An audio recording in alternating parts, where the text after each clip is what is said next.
This is Talk Business and Politics with Roby Brock.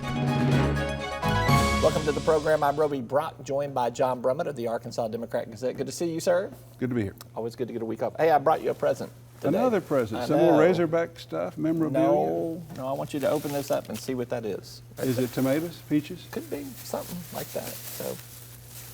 Oh my goodness. Oh, those are from... Are those from South Arkansas? Well, actually they're not. They're from north central Arkansas. Take that up. Look at that other one right in there. It's magnormous. Look at that. That's from Miss Ada Heath of McCrory, Arkansas. Ada, thank you. She is the new American Legion Auxiliary President. Well, you knew of my great interest in. And I thank told you, her I would Ada. share them with you. And she said, "Don't do that. She did. Don't give one to him." She did. Yeah, but you did anyway, huh? I think she even reads you on occasion. That's great. You probably saw I had a Facebook ode to tomatoes. I did. A friend each year brings some Warren tomatoes. This year I think they're better than ever. They're just remarkable. And I've been having salads. I ate 2 cheeseburgers Friday night so I could have tomato on both of them. You know, just for the tomato. Delicious. They're very, very good. Very, very good. All right. I recommend Arkansas tomatoes. If not Arkansas politics, I recommend Arkansas tomatoes. Okay? Let's turn our attention to Arkansas politics with the national slant there. Sarah Huckabee Sanders posted her fundraising numbers last week, $4.2 million for the quarter, $9.1 million for the cycle. Yeah. How impressive is that fundraising haul in your estimation? You've been covering politics for what, 75 years? Yeah, at least. Yeah. Maybe a little longer. As long as I can remember. And I can't remember that long anymore. Just on the way over, on my phone, flashed up a little news flash. Liz Cheney raises $1.9 million in quarter. Like this was a thing. It's not a thing. It's not a thing. Here is, and it tells you a lot. Here is a high-profile national Republican figure with a common, well-known name, Liz Cheney, been getting a lot of national publicity, who distinguished herself as a Republican who would stand up to Trump. And they're flashing the news that she raised $1.9 million. Which is nothing to scoff at. $1.9 well, it million is something to scoff at because the Trump acolyte, the leading Trump acolyte in the world, our Sarah Sanders, who is running not for national office, but to head the insurrection outpost in Arkansas. It's not an insurrection outpost. It's also known as governor. Governor of the state of Arkansas. Raises $4.2 million on top of $5 million. $6 million of it, 2/3 out of state from the Trump network. Liz can take her $1.9 million and then they can flash that on my phone all they want. This is the real deal down here. This Trump network, she has just, it's remarkable. Now, I hope and trust and personally pray that it's like limited to 35 to 40% of the electorate, but it is a devoted and a moneyed and an invested group, and Arkansas is inordinately bought into that 35 to 40% nationally, and that's what this is all about. You won't let me say she's going to lead the insurrection outpost, but she is running totally on the name. Well, it's partly on the name, her own father's name, but with Trump's imprimatur. She's running as, is that the word, or imprimatur? Imprimatur. You can somebody spell out it, there, but you can't use it. IMPRIMATUR. And that's what this is all about. And the question remains: does Leslie Rutledge stay in the race? Against these kinds of. She says she is. But Okay. let's talk about this money again for just Sure. a second. As I get this question a lot, I have an opinion on this, but I won't share it until I hear yours. Okay. What does it matter that 2/3 of the money is coming from out of state of Arkansas? In the end, no, because it pays for things that will be spent in Arkansas, influencing Arkansas voters. And also, should any candidate begin to present the least threat to her, to assaulting them in fine Trumpian fashion. So in the end, no. Also, we're so polarized.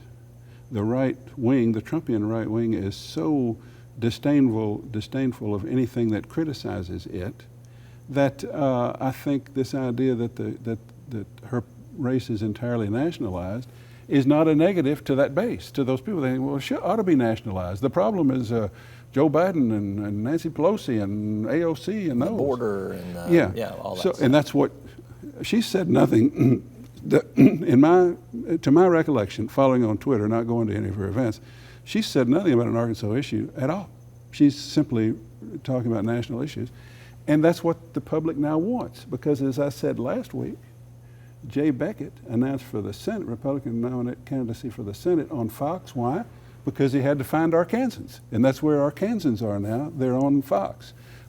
We're just a little, dare I say it, a little outpost of the national political condition. So no, it won't make any difference. It'll get criticized a lot. I'll write about it. Others will write about it. Opponents will complain about it, and it will matter not. Yeah, I agree with that. And mainly in my experience, I have discovered that voters typically think all money is pretty tainted. So whether it comes from out of state or in state, it's bad. So, but it does pay the bills. It does make. It's bad, but they tend to be swayed by the persuasion that it can afford. Yep. Literally afford. Let's turn our attention to the state of Arkansas and its position with COVID-19. We have seen the numbers continue to rise over this past week, to the point that UAMS Chancellor Dr. Cam Patterson tweets and says on our show yesterday, we're out of hospital beds at UAMS. And I know other hospital CEOs are pressed for more space. What is the state of Arkansas? What should we do, in your opinion, to reverse this situation, understanding the political calculus that we're probably not going to go back into an emergency, we're probably not going to do a mask mandate? How do you get a control on this if you don't have tools like that we used a year ago? Well, I'm glad you finished the question by pointing out what is unavailable. Even if the governor were so inclined, because of the recent legislative session, he could not do the basic things he did last year.